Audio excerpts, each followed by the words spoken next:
October Ann Perez was born on January 10, 2009, to mother Christy Perez. At the time, Christy was married to a man named Freddie, but he was not October's father. A DNA test would later show that a soldier named Michael Arndt was October's father. This ended up being the wedge that caused Christy and Freddie to split. Freddie moved out of their home, leaving their son to live with Christy. However, by the time October's paternity was revealed, Michael was deployed to Afghanistan. While Michael was deployed, his mother April Hall acted as his power of attorney.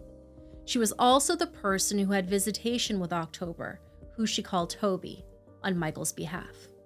October was her only grandchild. By 2011, Christy was dating a man named David Hyslop. They lived together in a very small house at 1305 4th Avenue South in Great Falls, Montana. In the home was also David's brother Kendall and his fiancée Janetta, as well as October and her half-brother. They also had 2 large dogs.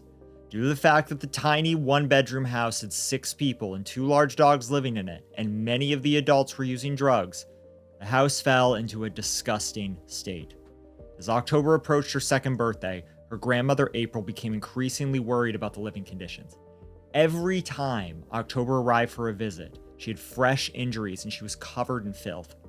April's first order of business was always to bathe her and give her clean clothes while she washed the clothes she came in.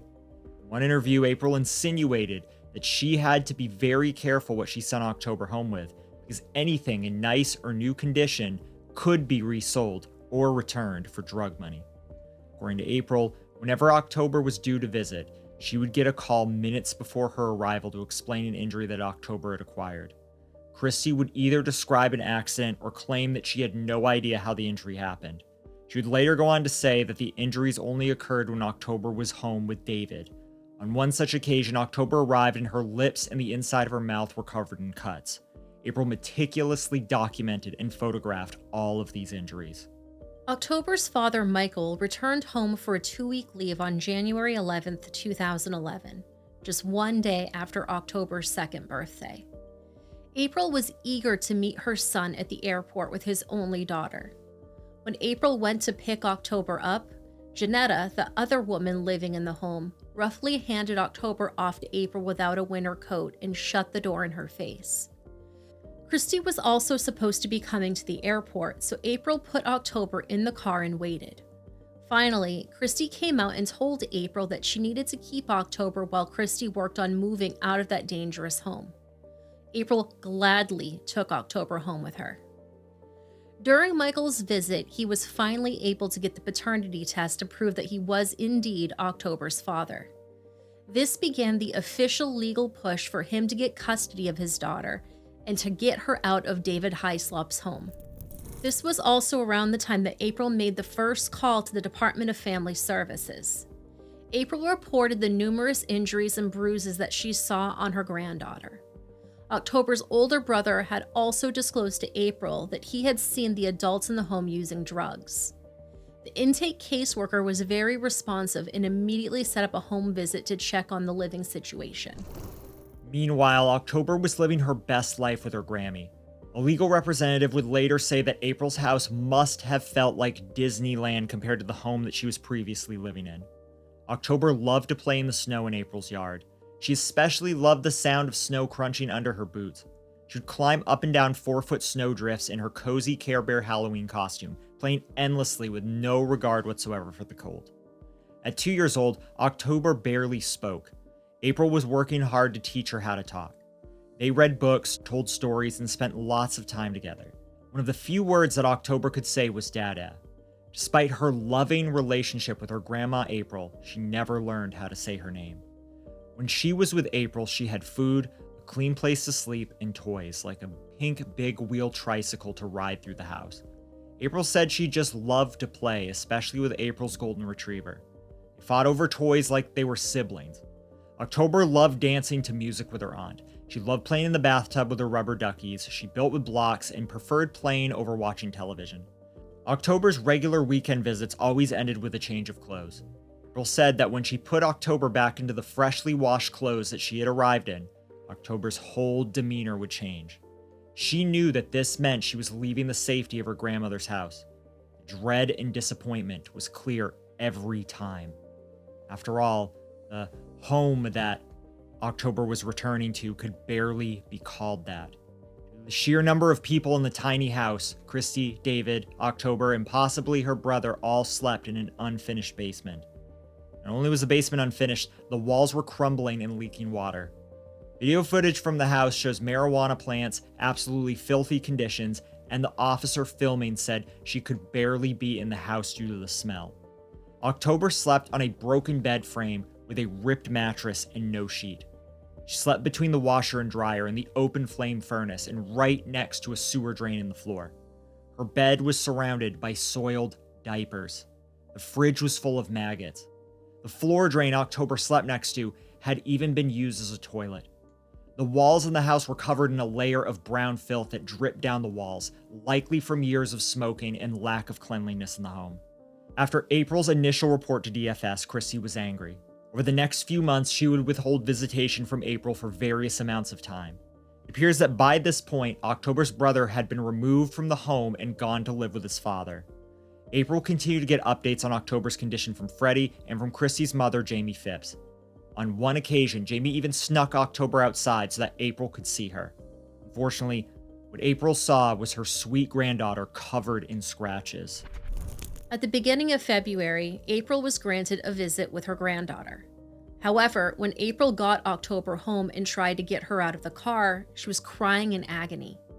April could not get her granddaughter out of her car seat because October was so distressed. April knew something was wrong and called Christy to insist that they take October to the hospital. While they waited in the ER to be seen, October sat with April while Christy left repeatedly to go outside and smoke. They were eventually able to see a doctor who ordered an X-ray. They discovered that October's arm was broken. Once again, Christy left to go outside and smoke, and this gave April the opportunity she needed to advocate for October. She begged the hospital staff to report the injury to DFS. She explained Christy's hesitation to bring October to the hospital and felt like it was more than a little suspicious. DFS was called and October was placed with April for an emergency custody while an investigation was done. October's case was being managed by a caseworker named Rachel Zins. Unlike the intake caseworker who had initially been very helpful and adamant on investigating Christy, Rachel did not seem at all concerned. April tried to show Rachel pictures of previous injuries such as bruises and scratches. Rachel refused to see that evidence, seemingly intent on doing her own investigation. While October was in April's custody following the broken arm, Rachel Zins called the clinic and scheduled a follow-up. When April brought October to the appointment, they did a full body scan and discovered that her other arm had been previously broken and was already healing. There was no medical record of this, meaning it did not receive treatment. Both doctors that saw October that day, Dr. Pike and Dr. Maynard, stated in their reports the breaks were both suspicious and probably not accidental. Even with this discovery, Rachel Zins called April to say that she, her supervisor Rod Houseman, and the county attorney John Parker had met and determined that there was not enough evidence to keep October out of her mother's home.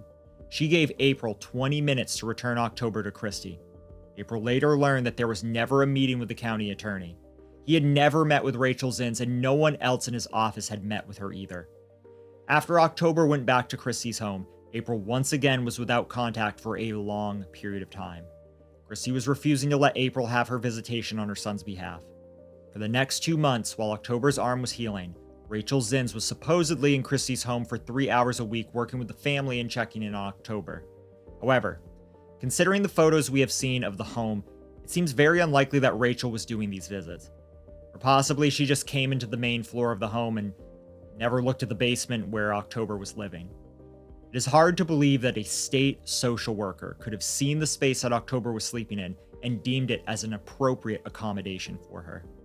It's important to note that some sources also claim that David Hyslop had previously lost custody of his own children in Oklahoma. We're unsure if this is true, as his lawyer later said those claims were fabricated. It's unclear to us if those claims came from one false claim and were repeated by other sources, or if David's lawyer wasn't being truthful.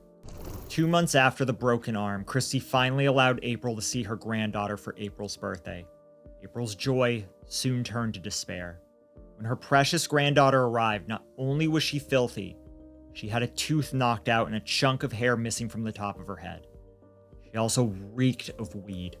Christy tried to claim that the hair loss was due to a medical condition. If this was true, April wanted to get to the root of the problem. A child this young should not be losing her hair, especially in chunks like that.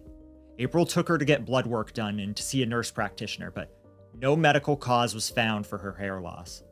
October was 2 years old and 4 months at the time. On that day, April, her sister, and her mother all got to see October. They were all deeply worried for her. April immediately called DFS again. Rachel was once again unconcerned by the reports April was making. April and her sister took it upon themselves to go visit Rachel at DFS. Initially, they were treated very poorly because they did not have an appointment. However, rudeness was not enough to deter April from advocating for her grandchild. After a long wait, Rachel agreed to see them. They talked for 30 minutes. April worked for a dentist and asked that she be allowed to take October to get her tooth to be looked at. Rachel and Christy both pushed back, would not allow April to take October to the dentist. Remember, at this time, October was just over 2 years old, so a missing tooth was not normal. According to the Mayo Clinic, on average, children do not begin losing their teeth until around 6 years old. If a toddler is missing a tooth, it could only be from the result of major dental neglect or trauma to the mouth. You would think, given her previous broken bones, this would be a major cause for concern. Unfortunately, Rachel Zins did not seem to care. For the next month, April fought to get custody paperwork done on the behalf of her son in hopes that he could take her as soon as he got home. Michael was due to return from his deployment in August. The assumption was that it would be much easier to gain custody or regular visitation once he was home. Michael's lawyer in April developed a parenting plan. Shortly after April's birthday visit, Christy was served paperwork for the parenting plan. This enraged Christy, and she never allowed April to see her granddaughter again. April and her sister persisted with DFS to try to get care for October. In June, Christy's estranged husband called April to share photos that Christy had sent him of October. He reported to April that at this time, October was missing 3 teeth. April called her lawyer, who reached out to multiple people at DFS, as well as the police for a welfare check. October's dad, Christy's husband, April's sister, and the lawyer all called Rachel and Central Intake to make reports, but once again, nothing was done. There was almost nothing known about what October endured in the months after April's birthday, but judging by the discoveries, it was a nightmare. On June 23, 2011, after 2 months without seeing her Grammy, October was brought to the hospital by ambulance in critical condition.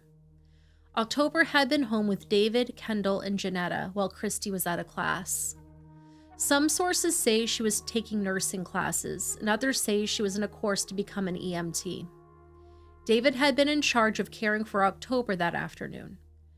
His brother Kendall Hyslop recounted to the police that David had taken October downstairs and put her for a nap around 3 p.m. While he was down in the unfinished basement, Kendall heard David screaming and yelling. He then heard several loud thumps, followed by October moaning and gurgling as though she were choking on water. David came up shortly after. When Kendall asked him about the thumps, he claimed he had hit his head on something in the basement. October was still in the basement when Christy came home 3 hours later. She could hear October whimpering and crying. David told her that October was just having a nightmare. Instead of checking on her daughter, Christy and David went out to get food. When they returned home, the couple engaged in intimacy, presumably on their mattress just feet from where October lay injured. Finally, after her daughter had laid alone and ignored in the basement for hours, Christy attempted to wake her up. October was unresponsive by that point. A 911 call was made by Christy. She told dispatchers, "She's breathing and she's limp, but she won't open her eyes." October was rushed to the hospital, where it was noted that at arrival her body was rigid, not limp, a telltale sign of a major brain injury. April, who was in New York at the time on a trip, received a phone call from Christy's mother to report that October was injured. She told April that October had fallen and bumped her head in the basement. Almost immediately, the story changed, and April was told that she had fallen and bumped her head on a sidewalk. Since April was out of town, she sent her niece, who was a nurse, to the hospital on her behalf to see October. Meanwhile, April called everyone she could think of, including her son and DFS. However, a nurse at the hospital had already made a report about the injuries. When April's niece called back, she warned April to prepare herself because they did not think October was going to survive. This was not just a bump on the head. The hospital October was at did not have the level of care that she needed, so they sent her to the Children's Hospital in Salt Lake City on June 24th. October's heart stopped twice as they attempted to transport her and get her stable. At that point, Michael was trying his hardest to get home to see his daughter. October had severe trauma to her brain and spine. Unfortunately, her condition continued to worsen. It was clear very quickly to medical professionals that the injuries to October's body were catastrophic. October was kept on life support to allow her to donate her organs. She died on June 25th as the donation surgery was over. Michael did not make it home to see her before she died.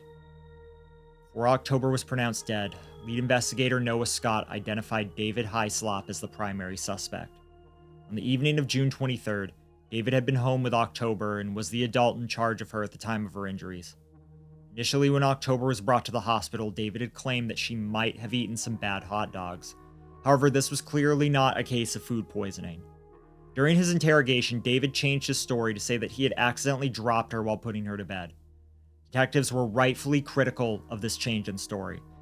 After all, accidents happen all the time. However, as we have said before in other cases, people who are present for an accident panic and call 911 when a child is injured. If people ignore an injured child, it probably was not an accident. The autopsy performed on October did not tell a tale of a child who was accidentally dropped either.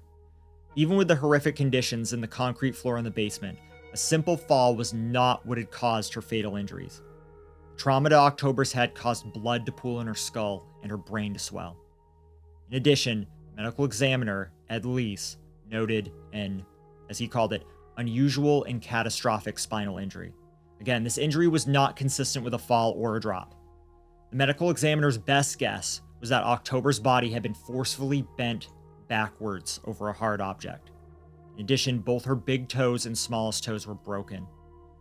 She had a separate spinal injury that had occurred several days prior to her death. It was already in the early stages of healing. She also had too many bruises to count. She had a cut on the side of her head and numerous older injuries in various stages of healing. A leading CA expert later stated during the trial that October's broken back was the worst she had ever seen in a child. David was arrested on June 24th and held on $750,000 bail. He was initially charged with attempted homicide, which was later upgraded to deliberate homicide after October was pronounced dead. In July of 2011, David pled not guilty to these charges. October's funeral was held on Saturday, July 2nd, at the Schneider Funeral Home in Great Falls, Montana. October was displayed for the guests as though she were asleep on a bed. She wore a pink dress with flowers along the hem. She had on clean white sandals and had a wreath of flowers around her head. Despite copious amounts of makeup, you could still see the bruises littering her body. On the day following the funeral, a celebration of life and a rally against CA was held near April's house.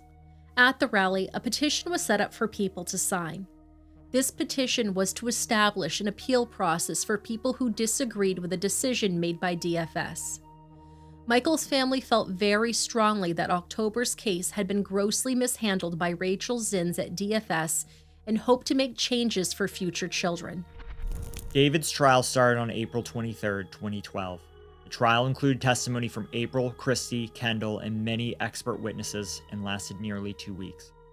The evidence against David was fairly damning, and even David's lawyer, Vince Vanderhagen, admitted there was no way her injuries could have been the result of an accident. However, his defense argument for David was that he was not the only adult in the house and was either entirely innocent or that the other adults were at least somewhat at fault. While we agree that David was clearly not the only adult guilty of neglect in this situation, it did not mean he was innocent of the catastrophic injuries that took October's life.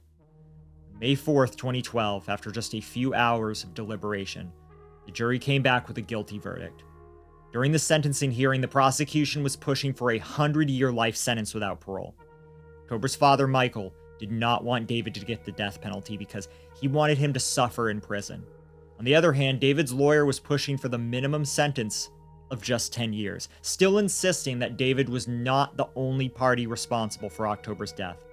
Luckily, this case was overseen by Cascade County District Judge Julie Masick. She sentenced David to 100 years in prison without the possibility of parole. During sentencing, she spoke for several minutes about the horror that October must have endured. She also said that October didn't get a second chance, so David didn't deserve one either. She also felt it was unfair to October's family to be endlessly dragged through parole hearings in the future. Though Michael's family was relieved that David was found guilty and given a life sentence, they were not completely satisfied. They felt that there were many responsible parties in October's death. There were months of warning signs that Rachel Zins and other DFS workers did not take seriously. They felt at the very least Chrissy would have to be guilty of neglect by letting her daughter stay in the care of someone she thought was injuring her child for months before her death. Unfortunately, as far as we can tell, no one else was ever charged or prosecuted for any other crimes surrounding October's death. David attempted to appeal the verdict 7 years after October's death, but his appeal was denied.